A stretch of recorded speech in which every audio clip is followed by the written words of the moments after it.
अस्सलाम वालेकुम। मैं तमाम ही भाइयों का इस्तकबाल वेलकम करता हूँ आज की इस छोटे से वीडियो में। इससे पहले छोटे छोटे बहुत सारे वीडियो आपके सामने पेश करता रहा हूँ मैं, लेकिन आज की जो वीडियो है छोटी सी वीडियो, आखिरी और अंतिम प्रेषित हज़रत मोहम्मद सल्लल्लाहु अलैहि वसल्लम के परिचय आपके इंट्रोडक्शन के सिलसिले में पेश कर रहा हूँ। देखिए, आखिरी प्रेषित का मतलब ये है कि आपसे पहले भी बहुत सारे पैगंबर गुजर चुके हैं। हज़रत आदम अलैहिस्सलाम, हज़रत इब्राहीम अलैहिस्सलाम, हज़रत नूह अलैहिस्सलाम, हज़रत इदरीस अलैहिस्सलाम, याकूब अलैहिस्सलाम, ऐसे होते होते जो उनकी सीरीज़ चली है प्रेषित लोगों की, आखिर में हज़रत जीसस क्रिस्ट, हज़रत ईसा अलैहिस्सलाम, ईसा अलैहिस्सलाम के बाद में तकरीबन 600 साढ़े 600 साल के बाद आखिरी प्रेषित हज़रत मोहम्मद सल्लल्लाहु अलैहि वसल्लम दुनिया में तशरीफ़ लाए। आप अरब कंट्री के अंदर पैदा हुए, अरब कंट्री में मक्का सिटी के अंदर पैदा हुए। आपकी जो डेट ऑफ बर्थ है 20 मई 571 है, जबकि आपका जो इंतकाल हुआ यानी आपकी जो वफ़ात हुई वो 26 मई 632 है। इस तरीके से इंग्लिश कैलेंडर के एतबार से आपकी जो टोटल लाइफ स्केल होती है, आपकी जो एज होती है वो 61 ईयर्स होती है, और अरबिक कैलेंडर के एतबार से आपकी एज 63 ईयर्स होती है। खैर, हम इसको 63 ईयर पकड़ के चलते हैं। तो 63 में से शुरू के जो 40 साल हैं, उन 40 सालों में आपने इस्लाम धर्म का प्रचार नहीं किया। हाँ, आप मक्के में अरब में एक शरीफ, इज़्ज़तदार, अमानतदार व्यक्ति के हिस्से से आप जाने जाते थे, लेकिन जब आपकी उम्र 40 साल की हुई तो आप पर कुरान का अवतरण शुरू हुआ। तो 23 साल के पीरियड में कुरान आप पर कंप्लीट हुआ। एक फरिश्ते के माध्यम से, हज़रत जिब्रील अलैहिस्सलाम के माध्यम से कुरान की आयतें आप पर उतरती थी, क्योंकि आप उम्मी थे, यानी आप किसी से पढ़े लिखे नहीं थे आप, ठीक है। तो इस तरीके से टोटल 23 यानी 23 ईयर्स जो है आपने काम किए हैं इस्लाम धर्म का। उसमें से शुरू के 10-13 साल जो है आप मक्का में काम किए, मक्के मुकर्रमा में, और बाकी के 13 साल यानी शुरू मक्के में 10 साल काम किया आपने, और 10 साल जो है मदीने में काम किए। तो शुरू के 13 और ये 10 मिला के टोटल 23 ईयर्स आपने इस्लाम धर्म का काम किए। और इसी शार्ट पीरियड में एक ज़बरदस्त रिवोल्यूशन और ज़बरदस्त लोगों के अंदर, समाज के अंदर रिफॉर्मिंग का आपने काम किए, ठीक है। आपकी कही हुई बातों को जो हदीस कहा जाता है, तो सहाबा ने, आपके मानने वालों ने आपकी हर बात को सुरक्षित किया है। हदीसों की जो टोटल तादाद है, क्वांटिटी है, 4400 ऑथेंटिक सही हदीस की तादाद है, ठीक है। तो उनमें से चंद बातें आपकी मैं बतौर एग्जाम्पल के जो पेश करता हूँ ताकि हमारे लिए कुछ गाइड हो जाए। देखिए, सबसे पहले आपने फरमाया अद्दीनु युस्रुन, धर्म आसान है। धर्म को कॉम्प्लिकेटेड लोग कर देते हैं। एक्चुअली ओरिजिनली धर्म कॉम्प्लिकेटेड नहीं होता है, धर्म को लोग कॉम्प्लिकेटेड कर देते हैं, ठीक है। आपने फरमाया कि धर्म आसान है, religion is very very simple, ठीक है। दूसरी बात आपने ये फरमाया कि अज़ुल्मु ज़ुलुमातुन यौमल क़ियामा, जुल्म और अत्याचार जो होता है क़ियामत के दिन, आखिरत के दिन अंधेरे की शक्ल में होगा। जुल्म का जो रूप होगा, अत्याचार का, टोटली अंधेरे की शक्ल में होगा वो, ठीक है। और आपने ये फरमाया कि जिस शख्स की शरारतों से उसका पड़ोसी सुरक्षित नहीं है, सिक्योर नहीं है, वो शख्स मोमिन नहीं हो सकता, ठीक है। आपने ये भी फरमाया कि जो शख्स खुद तो पेट भर के खाना खा ले, लेकिन उसका पड़ोसी अगर भूखा सो जाए तो वो मोमिन नहीं हो सकता, ठीक है।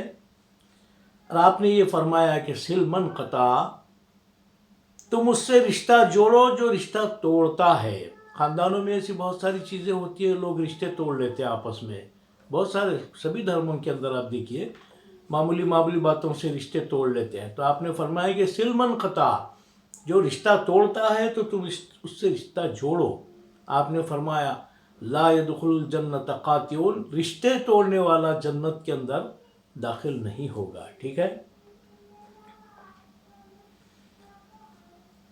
اور آپ نے یہ فرمایا کہ تم اپنے آپ کو جہنم کی دوزخ کی آگ سے بچاؤ، چاہے کھجور جو ہے تم خیرات کر کے تم اپنے آپ کو بچا سکتے تو بچاؤ۔ مطلب یہ ہے کہ معمولی سے معمولی پنیہ کو، نیکی کو آدمی نظر انداز نہیں کرنا چاہیے۔ ہو سکتا ہے چھوٹی سی نیکی ہم کو کبھی بھی کام آ جاتی ہے، ٹھیک ہے۔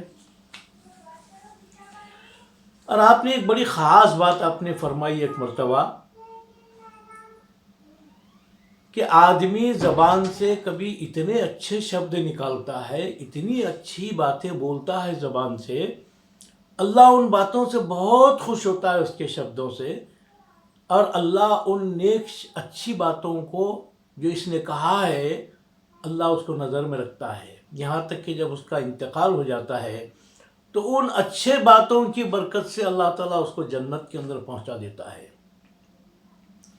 اور کبھی آدمی اپنی زبان سے اتنے برے، اتنے گھٹیا، اتنی بیکار باتیں، ایسے شبد زبان سے نکالتا ہے، اللہ اس سے بہت ناراض ہوتا ہے، بہت ناراض ہوتا ہے۔ اللہ ان شبدوں کو نظر میں رکھتا ہے، جب اس ویکتی کا انتقال ہوتا ہے، جب مر جاتا ہے تو ان برے کلمات، ان برے باتوں کی نحوست سے گویا کہ وہ ویکتی جہنم کے اندر، نرک کے اندر پہنچ جاتا ہے۔ تو ہم کوشش کریں کہ زبان سے ہمیشہ اچھے شبد نکالیں، پہلے تولے پھر اس کے بعد بولے، بغیر تولے کے نہ بولے، پہلے تولے پھر بولے، ٹھیک ہے۔ ایک ویکتی آپ کے پاس میں آیا اور کہنے لگا کہ اے محمد صلی اللہ علیہ وسلم، مجھے ریپ کی پرمیشن دیجیے، I would like to rap, مجھے اجازت دیجیے آپ کہ میں ریپ کر سکوں کسی بھی عورت سے۔ تو اللہ کے رسول صلی اللہ علیہ وسلم نے فرمایا، کیا یہ کام اگر کوئی ویکتی تمہاری ماں کے ساتھ، بہن کے ساتھ، بیوی کے ساتھ اگر ویبچار کرنا چاہا تو کیا تم پسند کریں گے؟ اس نے کہا کہ بالکل نہیں پسند کروں گا۔ جب تم یہ پسند نہیں کرتے کہ کوئی ویکتی تمہاری ماں، بہن، بیوی کے ساتھ یہ برا کام کرے تو تم کیوں ریپ کرنا چاہتے ہیں؟ یہ ویبچار تم کیوں کرنا چاہتے ہیں؟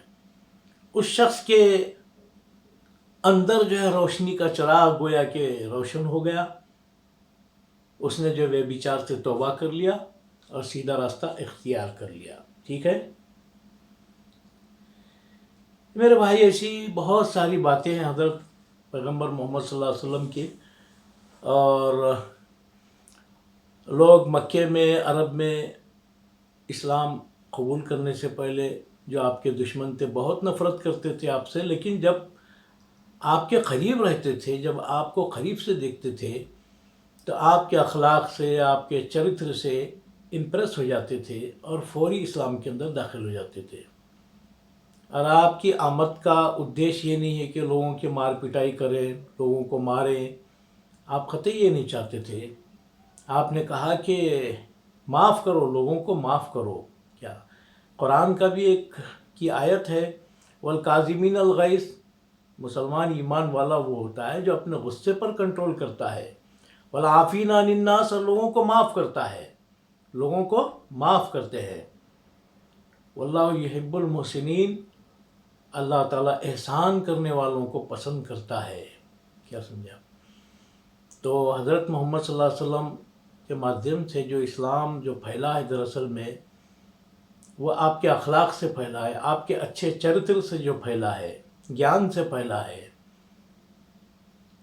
یہ باتیں، چند باتیں جو آپ حضرات کے سامنے میں نے بطور سبق کے، آپ یہ سمجھ لیجئے کہ میرا ہی اپنا ایک سبق آپ کے سامنے میں نے سنا دیا، ریوائز کرنے کی کوشش کیا۔